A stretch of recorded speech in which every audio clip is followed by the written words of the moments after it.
চোৰ ড্ৰাগ বেপাৰীয়ে আহি পেলাই ইয়াত যিটো ঘটনা ঘটালে যে ৰকিব হুছেইন ডাঙৰীয়াৰ নিচিনা এজন ব্যক্তিক আক্ৰমণ কৰিবলৈ তেওঁলোকে উদ্যত হৈছে, আক্ৰমণ কৰিছে।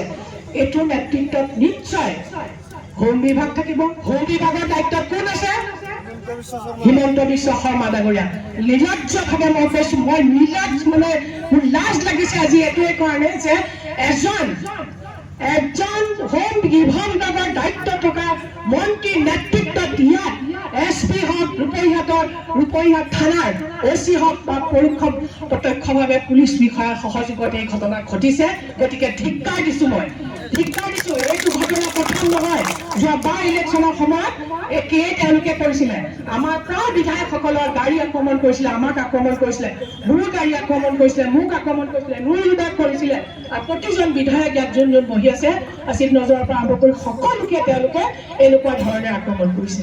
কিয় আক্ৰমণ কৰিছে? ইমান ভয় খাইছে কেলে তেওঁলোকে? ইমান কিয় ভয় খাইছে তেওঁলোকে? আক্ৰমণ কিয় কৰিব লাগে?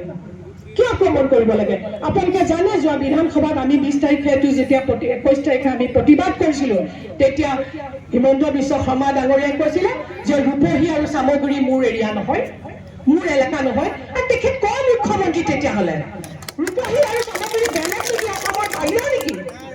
তেওঁ কোন মুখ্যমন্ত্ৰী হ'ল যে এইটো এলেকা তেওঁ নহয় বুলি কৈ দিছে? গতিকে আপোনালোকে ভাবক, আগন্তুক নিৰ্বাচনৰ সময়ত তেওঁলোকে বহুত ধৰণৰ অত্যাচাৰ আৰম্ভ কৰিব।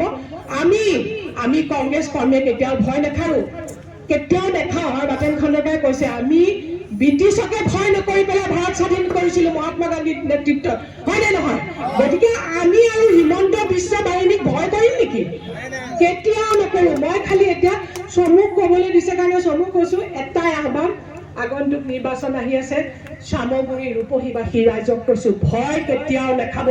আমি সাহসেৰে আগবাঢ়ি যাম, আমি যুঁজি যাম, আৰু আমি এই যুঁজত আমি জিকি যাম।